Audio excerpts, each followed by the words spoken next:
Welcome everybody to Huddly's Q4 2023 results. My name's Graham Williams and I am the CEO of Huddly. I'm joined by my CFO, Abby Bannock, and we'll be joined later on by Jostein Devold, our chairman, in the Q&A section.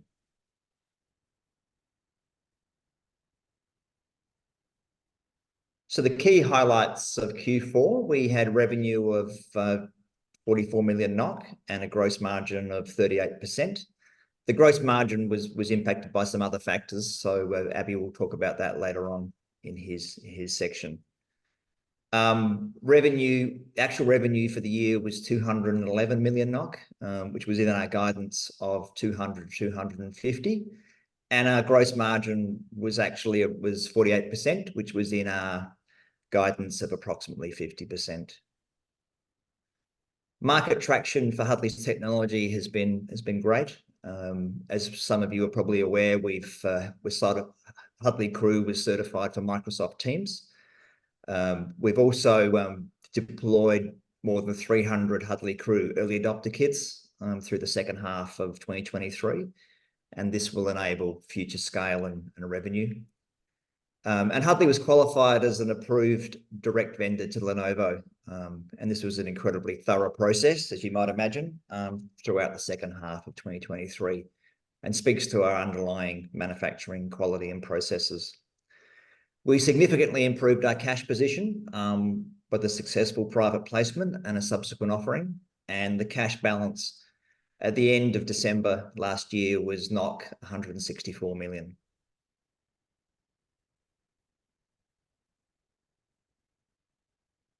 So I'd like to start off by telling a bit more about Huddly as a company, our products and technology, and how that translates into solving real customer pain points and problems. So really at the heart of Huddly is our core purpose, which is to empower human collaboration. That is what we are working on every day and what we are focusing on. And the way we do that is that we challenge status quo to make hybrid teamwork productive and inclusive. And there are two important notions into this. The first one is challenge status quo. So we are an innovation company. We use innovation to create unique and differentiated products. And the second notion is hybrid teamwork, which is a quite important megatrend. And we are solving the hybrid teamwork pain points by providing productive and inclusive meetings. The result of the why and the how, that's our products. So those are our intelligent cameras that we have been crafted and developed for the last 10 years. And it combines AI software and hardware into one neat product.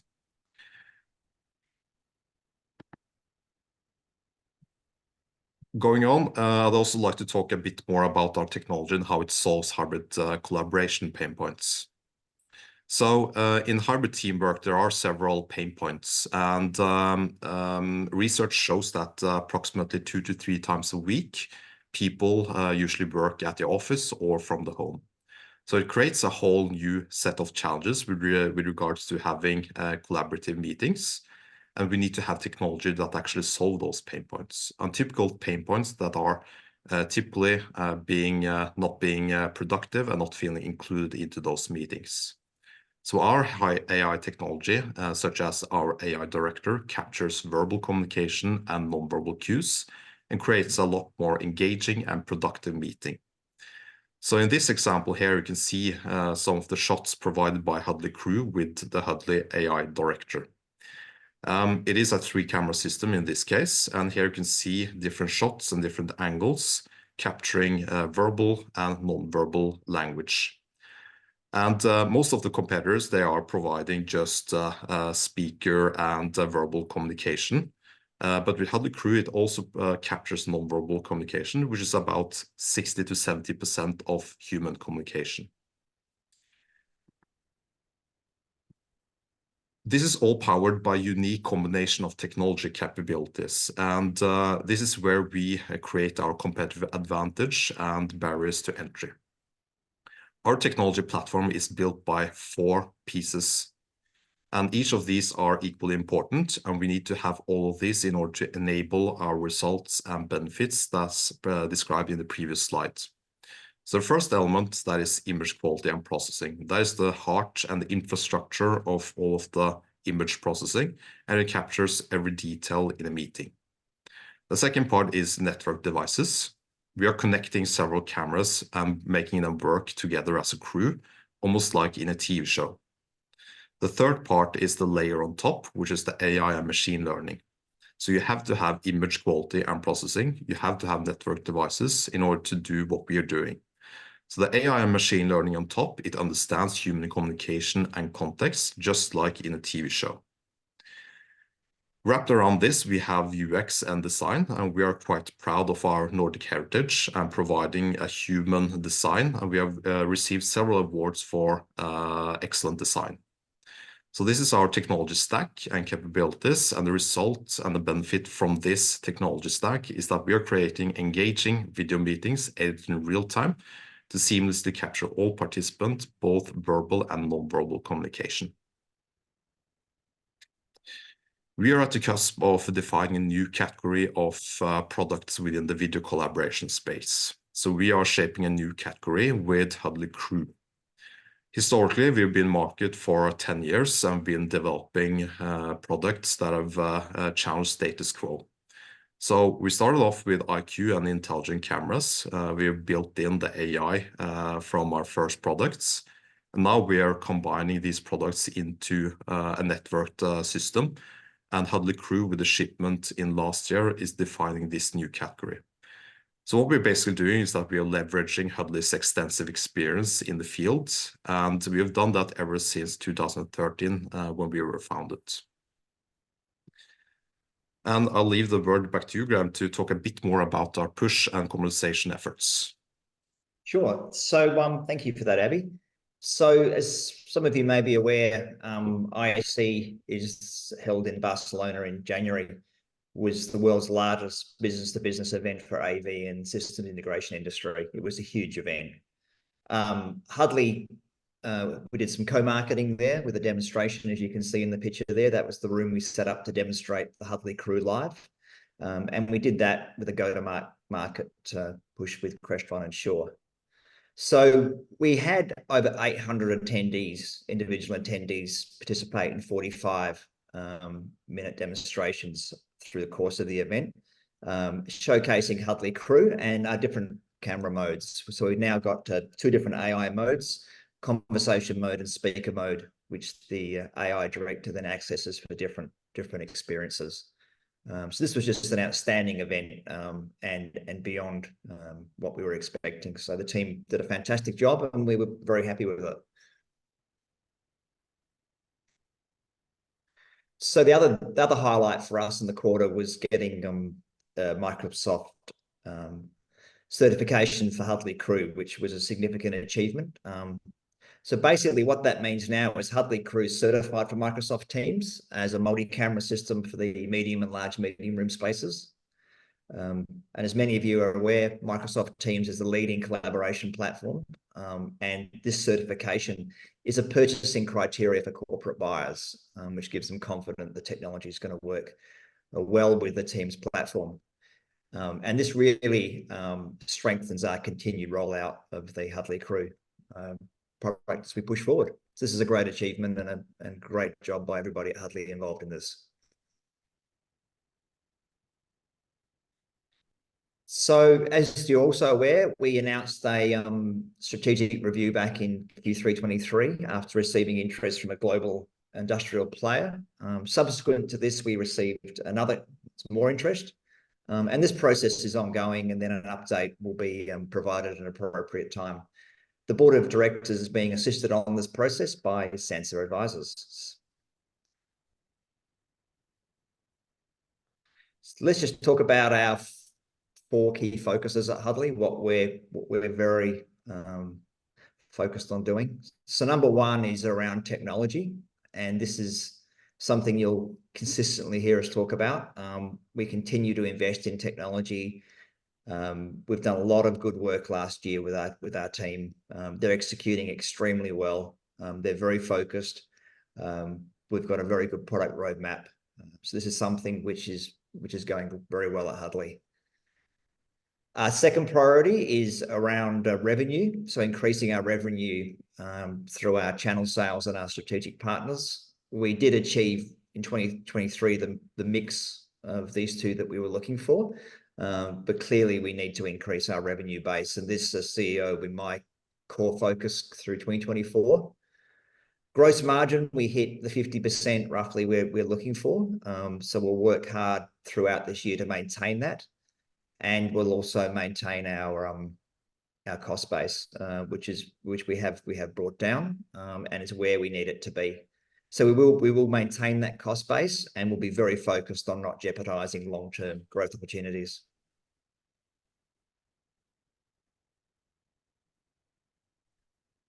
So trying to summarize a bit what we've been talking about. So what is really the investment thesis into Huddly? So the key idea is that we are combining humans at work with AI at work. So we are in the intersection between humans and AI. So with regards to humans at work, there are real customer pain points that are worth solving. Hybrid teamwork poses several challenges with regards to not feeling productive and included in hybrid team meetings. And we have the technology in order to address that. It is an attractive and growing market. The underlying trends are definitely in the market. And although there's been challenges in the market in 2023, the underlying trend is still strong, and we believe that this market is still set to grow. With regards to AI at work, we have an innovative portfolio of products, and we have developed that portfolio ever since our inception in 2013. So we built up barriers to entry since then. And AI is hard, and AI on images and video is even harder. And we have built a competitive edge based on that experience and expertise. Now we're going to turn into the financial part of this presentation, and Graham will first take the revenue part, and then I will take the rest of the P&L. Yep, thank you, Abby. That's great.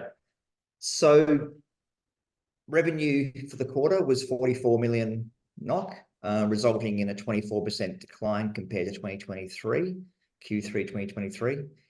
We appointed a new Chief Commercial Officer. Sales to channel decreased by 17% compared to Q3 23, and we have made adjustments to our partner program subsequent to that. Strategic partner sales decreased by 33% compared to Q3 23. We had continued headwind due to inventory buildup. We are working proactively with existing strategic partners, and we are, of course, in dialogue with potential additional strategic partners. Looking into the gross margin development, we see the development on the graph on the left-hand side. So it was an improvement in margins in 2023. Margins ended up at 48%, which is an increase from 37% in 2022. Looking at Q4 23 versus Q4 the year before, it was approximately stable at around 38 to 39%. Comparing against Q3 23, there was a decline of approximately 10% point. That decline is mainly explained by a change in product mix, some scrapping effects, and negative currency effects. It should also be added in the Q2, there was a one-off effect related to release of sales provisions. So the underlying gross margin, if you exclude that, was around 50% in that period. So overall, for the year, we came in within the guidance of approximately 50% gross margin for 2023. Summarized into a profit and loss statement, revenue for the full year was within guidance. So we ended up with 211 million NOK in revenue. That is a decline from the year before, and that is mainly explained by inventory buildup and supply chain challenges. Gross margin and gross profit reduced as a consequence of a reduction in revenue. However, gross margin has increased due to change in customer mix. As already mentioned in this presentation, we are controlling and managing our cost base, and we see the effects in the P&L. So operating expenses declined both quarter and quarter, and also 23 versus 22. So for example, the number of FTEs reduced from 135 start of the year compared to 114 end of the year. We have also commenced subleasing part of our Oslo HQ office, which can be found as a revenue in the other revenue item line, and this is also going to create revenue in the next few years. One of our priorities is to still invest in our technology. So we have a great R&D team, and we are still investing in that. So as a result of that, capitalized R&D is approximately around at a stable level. So capitalized R&D cost ended up at 19 million NOK, and there are some seasonal variations, but overall it has been stable for the past quarters. We are continuing to invest to defend Huddly's leading technology position in the market. We have an engineering organization of 61 people, all of them with deep and extensive experience in AI, machine learning, software development, and hardware.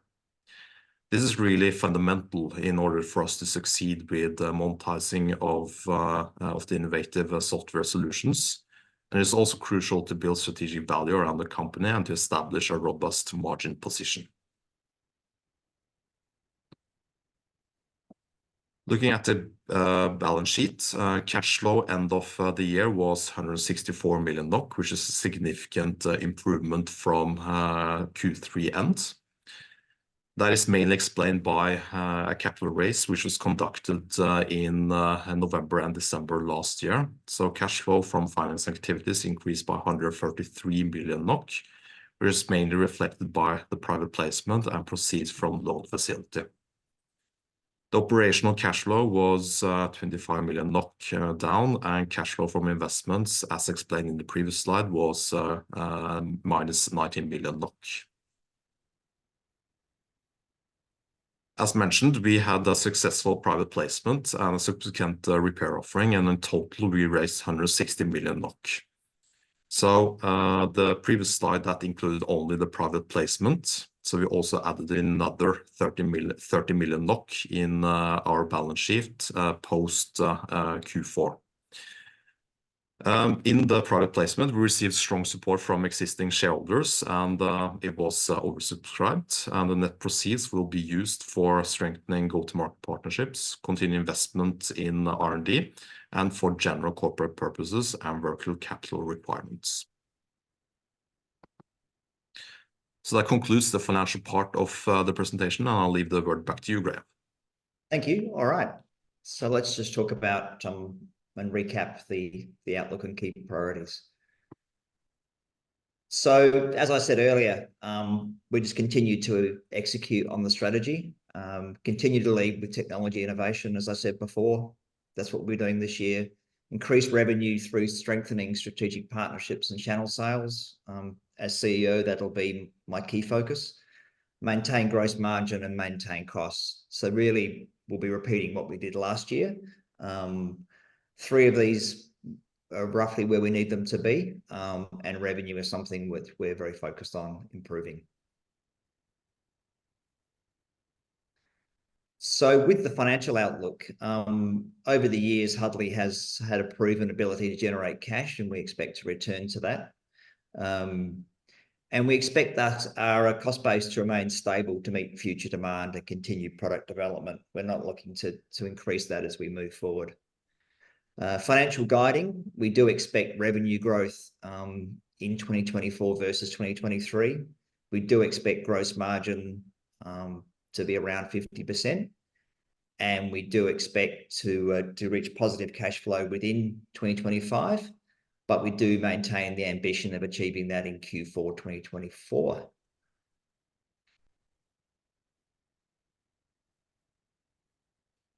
So that's that part of the presentation.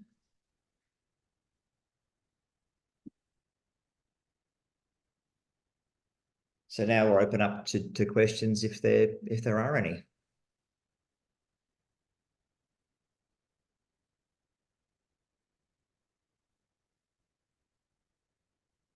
So we've got the first question here, which is around, have you said anything on how long the strategic review process will take? That's a great question. And Jostein, I'll refer that to you.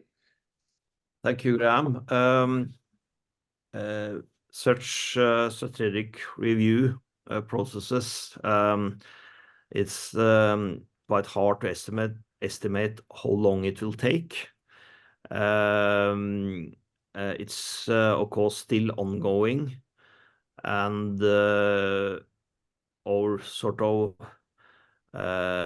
guiding at this time is that it will hopefully be concluded by the end of the first half year of 2024.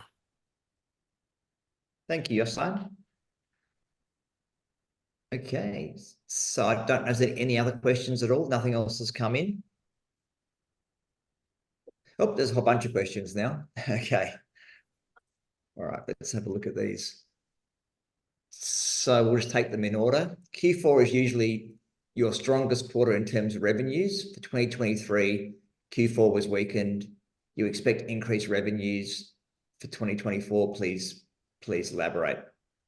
So we expect for the full year 2024 revenue to exceed the revenue in 2023. That's what we expect, and that's what we're working towards. So 2020 Q4 2023 was the weakest, and that was primarily caused by two factors. The first factor was inventory buildup in key strategic partner, which we've spoken about, which we're working through. And the second thing was the partner program that was introduced in at the end of Q2, which we've then adjusted. So they're the two things that happened in Q4, which we're working to improve. What is the probability of landing 2 strategic partnerships in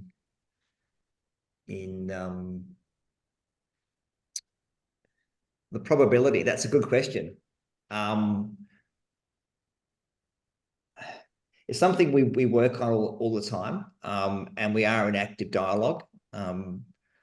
I would say there is a reasonable likelihood we would achieve at least one this year.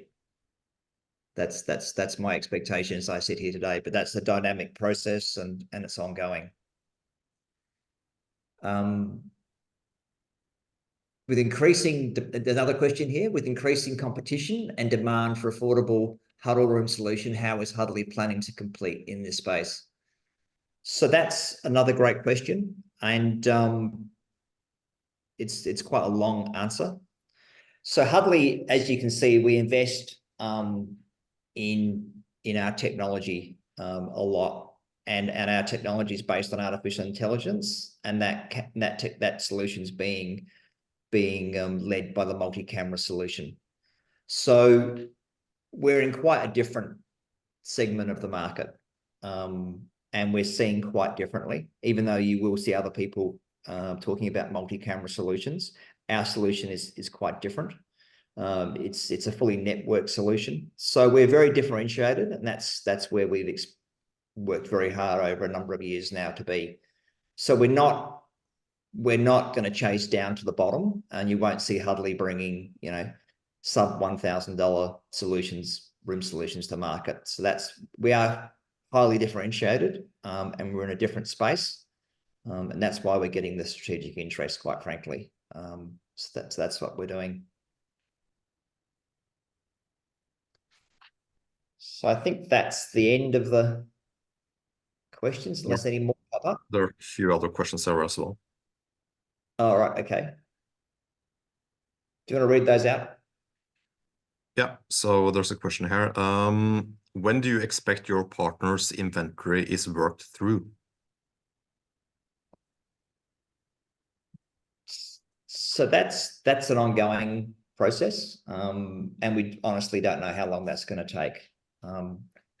So we do have some views. We are working with them to do that, but we can't give that answer at the moment. We basically don't know.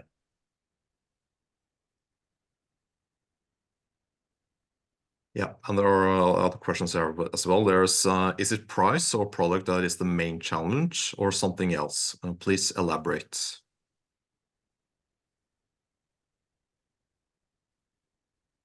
I think the main challenge to what, I guess, to revenue. So I think to revenue, I don't think it's price, and I don't think it's product. It's basically, it's the go-to-market process. The strategic partner is selling out our product, and that's ongoing. We are bringing new products to market. So I think it's mainly around the stocking, as we've said, in the strategic partner, and that's the main issue we're facing. And then another question here is regarding MS Teams certification. How is competition in this arena? Can you elaborate how you will scale sales in the channel? Yep. So basically, as you will see, there are other competitors coming to market with multi-camera solutions. Ours is certified. Ours is one of the first to be certified by Microsoft, and getting a lot of attention. And we will scale sales in this channel through our channels team, and we are looking at working in this area with strategic partners. We do have incoming interest from strategic partners on the Crew product. So basically, we've got over 300 early adopter kits deployed, and now we're looking at deploying those out to scale. So that's the answer to that question.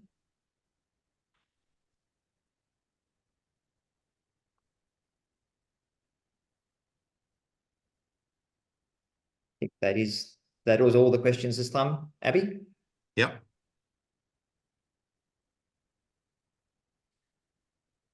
All right. So should we wrap it up there? Great. Thank you very much for attending, everybody. Thanks, everybody. Bye. Bye.